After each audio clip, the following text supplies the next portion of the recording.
Olá, meus irmãos, olá, minhas irmãs, mais uma vez juntos para mais uma reflexão, aprender um pouco mais sobre os ensinamentos de Jesus. Antes de iniciarmos, vamos fechar os nossos olhos para nos acalmar da correria do dia, que foi hoje, silenciando a nossa mente, aquietando o nosso coração e levar os nossos pensamentos até Jesus. Pedir para que Ele nos auxilie no entendimento de mais esse aprendizado. E pedir também que os nossos mentores e benfeitores harmonizem o espaço onde nos encontramos, harmonize o nosso interior para podermos receber Jesus e os seus ensinamentos. Que assim seja. E assim, meus irmãos, mais preparados e harmonizados, vamos para o tema de hoje, cujo título é No Convívio do Cristo, retirado do livro Palavras de Vida Eterna. Vamos ver então o que Emmanuel coloca para nós nesse texto de hoje. Ele começa aqui, eu até coloquei que eu achei importante ler essas frases que ele coloca, que diz respeito à humanidade. Nós fazemos parte da humanidade, diz respeito a nós. Então, é muito importante ouvirmos essas frases que Emmanuel colocou. Então, ele começa assim: é comum ouvirmos observações de companheiros abatidos. Então, ele vai citando algumas frases. Quais são as observações que são comuns? Então, vamos ver. Fixarem emoções e pensamentos em pessimismo e azedume. Então, ele coloca que são aquelas pessoas que fixam o pensamento sempre no pessimismo e são pessoas azedas, né? Pessoas amargas, né? Então, imagine aquela pessoa que sempre diz: ah, isso não vai dar certo, ah, deixa pra lá, não vou conseguir, não vou nem tentar porque eu sei que eu não consigo, eu não sou capaz disso, ah, isso daí não vai dar certo, não vou nem fazer porque realmente não vai dar certo. Então, aquela pessoa que nem tenta, porque para ela tudo não vai dar certo, é aquela pessoa pessimista mesmo, né? Então, imagine que uma pessoa desse jeito. Aí ele continua falando aqui, escrevendo esse texto dele aqui. Caminham transportando consigo mágoas e desilusões. Então, aquelas pessoas que carregam sempre as mágoas e as desilusões. Então, aquela pessoa que não consegue se desfazer das mágoas e vai adquirindo mais e mais mágoas. Se deixa magoar pelo que o outro falou, se deixa magoar pela atitude do outro, né? Porque não é o outro que magoa, mas é a gente que dá essa permissão, né? Mas são aquelas pessoas que estão sempre magoadas, sempre tristes, sempre cabeça baixa e se magoam com tudo. Então ele continua citando. Falam de experiências dolorosas da própria vida, empregando 1000 frases tortuosas. Ou seja, é aquela pessoa que gosta de contar, né, as coisas, né, ruins que aconteceu na vida, mas em vez de simplificar com uma frase, Não, aí vai enrolando, vai falando, vai aumentando, vai dando ênfase àquela situação difícil pela qual passou, ou aquele problema que houve na sua vida, e aquela coisa ruim que aconteceu. Então gosta de florear, gosta de usar muitas palavras, sempre para dar mais ênfase e dar mais sentido àquele sofrimento, àquela dor. Ainda ele continua. Dramatizam desencantos. Então, continua aqui. Aquelas pessoas que gostam de dramatizar. Tudo o que acontece, gosta de dramatizar.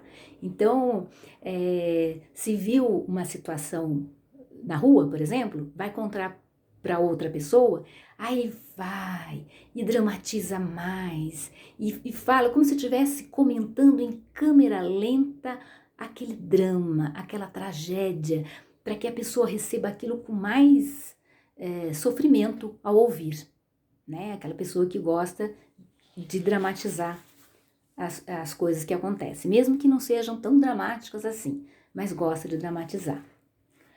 Reconstituem doenças passadas. Então, as pessoas que adoram falar do problema de saúde que teve. Então, se teve um problema, uma doença, alguma coisa ruim, então ela gosta de dar ênfase para aquilo. Então, sempre está contando para alguém ou recontando para as mesmas pessoas aquela situação dolorosa, né? Aquela doença que teve, que foi sofrido, que foi... Então, fica revivendo aquela doença, fica carregando aquela doença com ela. Aquela doença já curou, já passou, já ficaram para trás anos, mas a pessoa gosta de estar revivendo, gosta de estar carregando no seu ombro aquela doença eternamente, né? Parece que aquele sofrimento, falar daquela doença, lhe faz bem, né? Ele continua, vamos lá. Queixam-se de ingratidões. Então, aquelas pessoas que vivem se queixando do outro. Ah, mas nossa, eu não esperava ouvir aquilo daquela pessoa ali. Ah, não esperava a atitude daquela amiga fazer isso para mim. Então, aquela pessoa que vive se queixando, encontra com um queixa, encontra com o outro queixa de um para o outro, do outro para o outro. É aquela pessoa que se queixa, tudo é motivo para se queixar, né? Não consegue falar outra coisa a não ser se queixar de alguém. Mas ele continua. Apontam prejuízos que sofreram anteriormente. Então, aqueles que tiveram algum prejuízo financeiro, algum prejuízo, sei lá, ou econômico, ou de alguma forma, tiveram prejuízo de algum jeito, ou na sua empresa, ou mesmo na compra que fez, tiveram algum prejuízo, e adora, então, estar contando o prejuízo que tiveram. Não, aquilo já passou, já ficou para trás, já foi resolvido, mas gosta de estar sempre lembrando aquilo. E a última frase que ele cita: contam episódios tristes do passado. Bom, são as pessoas que gostam de só contar tristeza.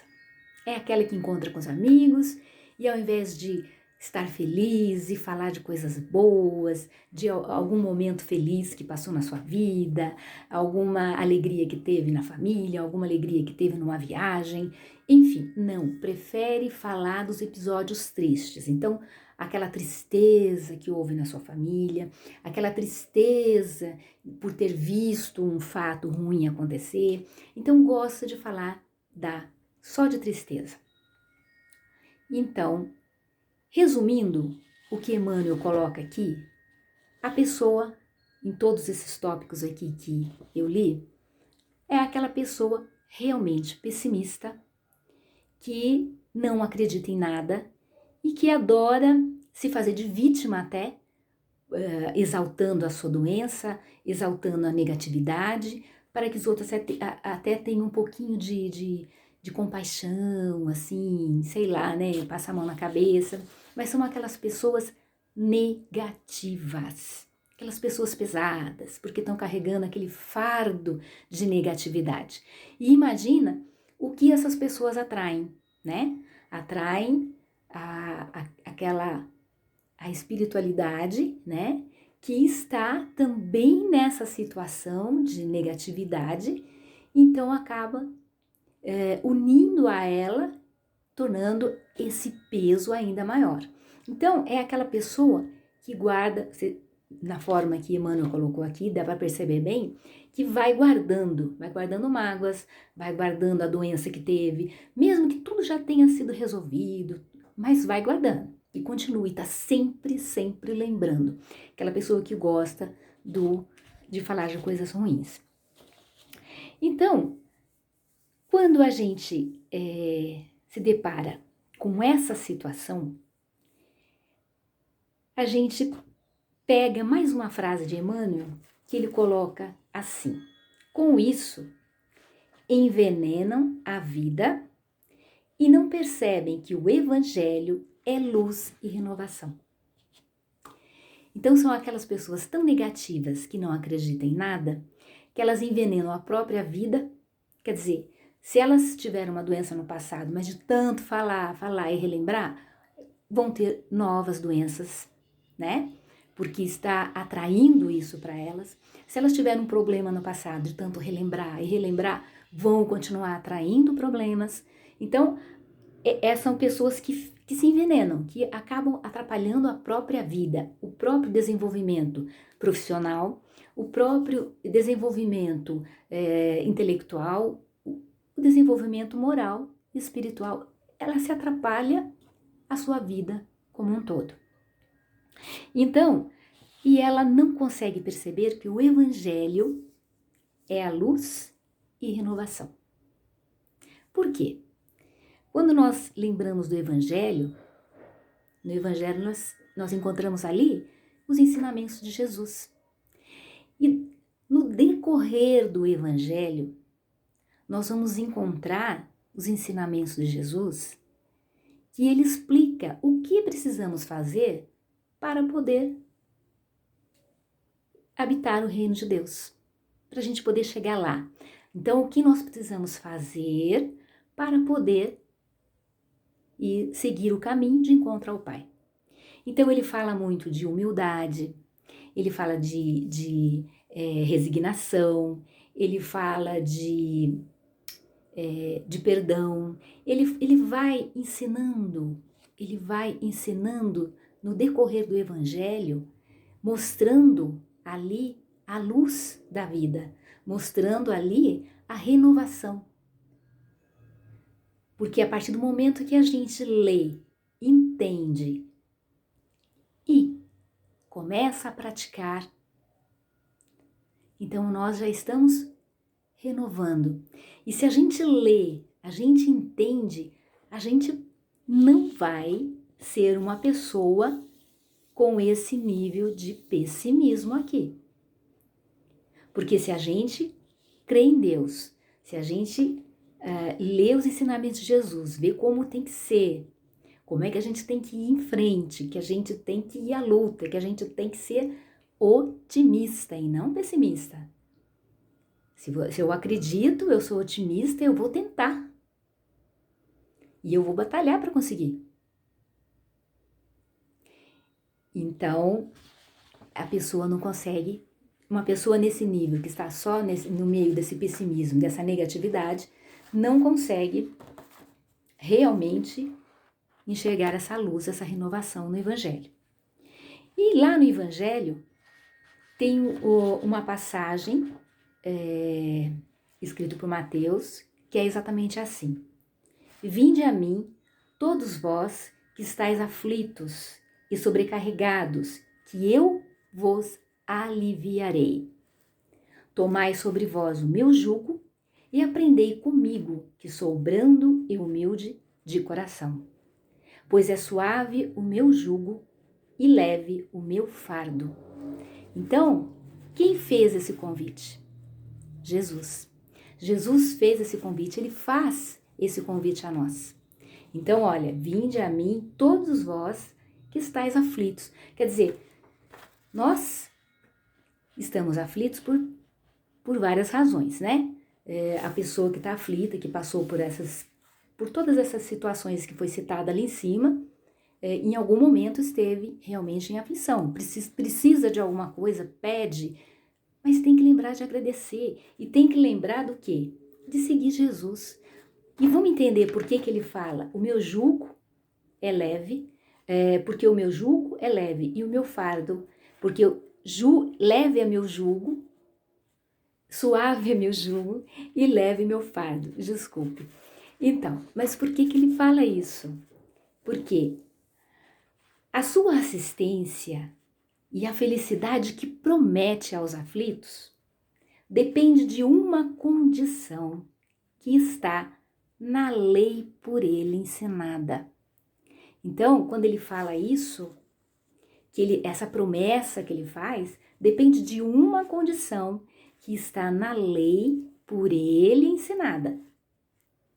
Seu jugo é a observância dessa lei. Mas esse jugo é leve e a lei é suave, pois apenas impõe como dever o amor e a caridade. Isso aqui nós encontramos lá no Evangelho.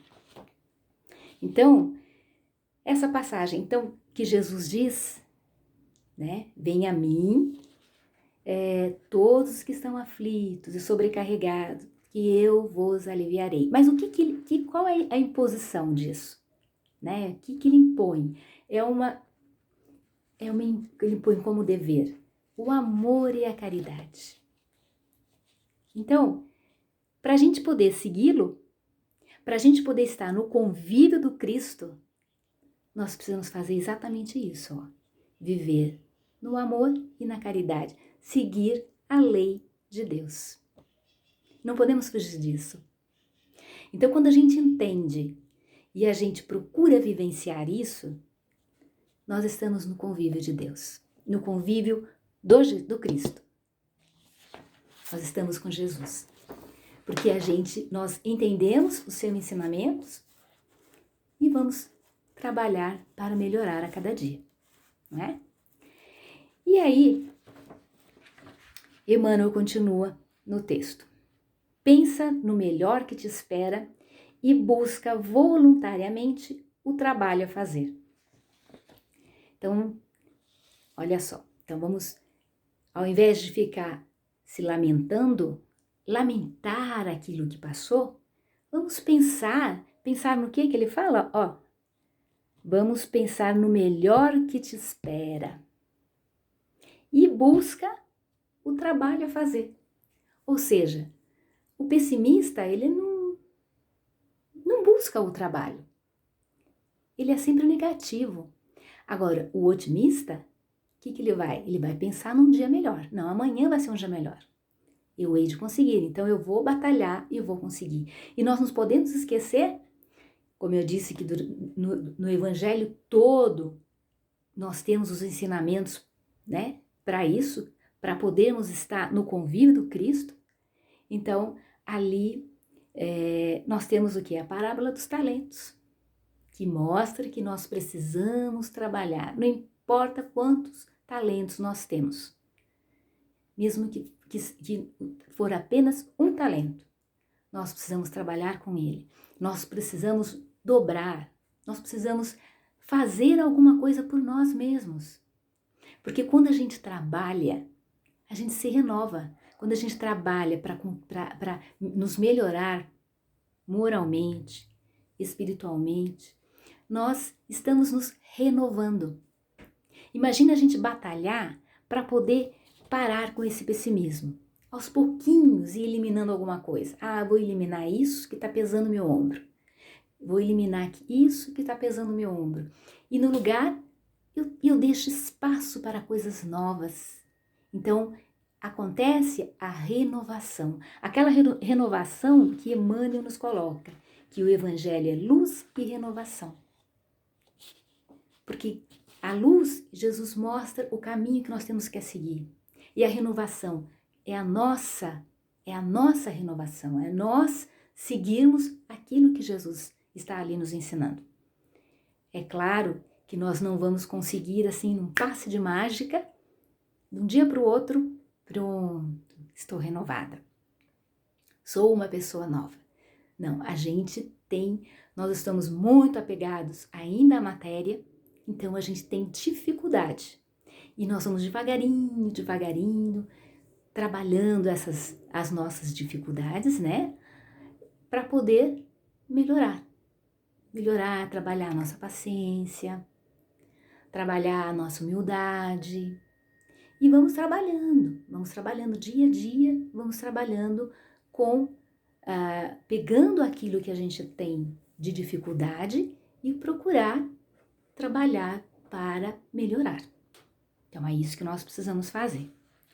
Aqui, e Emmanuel continua, ou melhor, ele termina esse texto com uma frase do apóstolo Paulo, que é assim: se alguém permanece em Cristo, nova criatura é. Porque quando nossa vida está em Jesus, tudo em nós e diante de nós se faz novo. Olha, não precisa falar muito sobre essa frase, basta lembrarmos que Paulo passou de perseguidor a perseguido, porque ele perseguia os cristãos e depois ele conseguiu se converter, conseguiu entender e ver, né, a luz, né, o caminho que ele tinha que seguir, e aí passou a ser então perseguido porque ele teve uma mudança muito grande. Então imagine Paulo velho, né, que seria a forma que ele era, e depois ele se torna um Paulo novo, né, que quando ele realmente aceita Jesus, ele entra no convívio de Cristo, né, do Cristo. E quando a gente pensa aqui, eu lembrei até de uma história que até o nosso irmão Estevão Camolese, ele contou algumas vezes, e aquela história daquele senhor que tinha uma chácara e queria vender a chácara, porque a chácara já não via nada de interessante na chácara, estava cansado de ficar cuidando, não tinha nada de bom ali, era muito, muito ruim, então ele queria vender logo, se desfazer logo daquilo ali. E ele pediu para um amigo que era poeta, né, que escrevesse alguma coisa sobre a chácara para poder incentivar, para aparecer um comprador logo, né?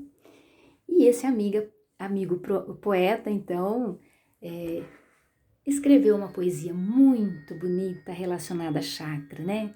Falando da beleza, do amanhecer, das flores, do perfume que exalavam, né? Dos pássaros que ali cantavam, né? Da água, né? Do riacho que corria ali. Então ele exaltou tanta beleza naquela chácara, ele colocou tudo de bom que aquela chácara tinha e deu ao amigo, né? E aí, depois de um tempo, quando encontrou com ele, perguntou: e aí, meu amigo, conseguiu vender a chácara? E o amigo respondeu: imagina, você acha que eu vou vender aquela beleza? Aquela maravilha? Não vou vender, não. Eu continuo com ela. Então é exatamente isso. E quando a gente está com Cristo, a gente se torna uma outra pessoa, uma pessoa nova. E tudo que está à nossa volta se modifica também, se renova. Então a gente consegue ver as coisas com outros olhos, como esse senhor da chácara, né? Que ele só via as coisas negativas porque ele era negativo. A partir do momento que ele conseguiu se tornar uma pessoa diferente, ele conseguiu ver as belezas que havia na chácara dele, né? E não quis vender mais. Da mesma forma, tem uma outra história que daquele viajante que ficava de cidade em cidade, mudava para cá e para lá, e num dia ele estava chegando numa cidade, tinha um senhor, e ele perguntou: como é que é essa cidade aí? Aí o senhor perguntou para ele: como era a cidade de onde você vem? E ele respondeu: era uma cidade muito chata, muito ruim, as pessoas eram muito rudes, havia muito assalto, muito crime, muita maldade naquela cidade. Aí o velhinho que estava ali respondeu para ele: essa cidade é igual. Por que ele respondeu? Porque aquele viajante estava chegando ali já com uma amargura, uma negatividade, uma energia tão ruim dentro dele, que ele não ia conseguir ver coisas boas naquela cidade ali. Então o senhorzinho disse para ele: essa cidade é igual, porque ele vai ver exatamente aquilo que já estava dentro dele. E nós somos assim, né? Quando a gente não está bem, a gente não vê nada bem nas coisas. A gente não vê nada bom nas pessoas. Mas quando a gente está bem, a gente consegue ver as coisas novas. E continuando aqui, no Livro dos Espíritos, nós temos... Nossa, meus irmãos, já passou do horário. Eu vou ficar em dívida com vocês para finalizar aqui as questões do Livro dos Espíritos. Mas espero ter podido esclarecer um pouco, explicar um pouco a respeito do convívio do Cristo. Porque para que nós possamos, então, melhorar a cada dia.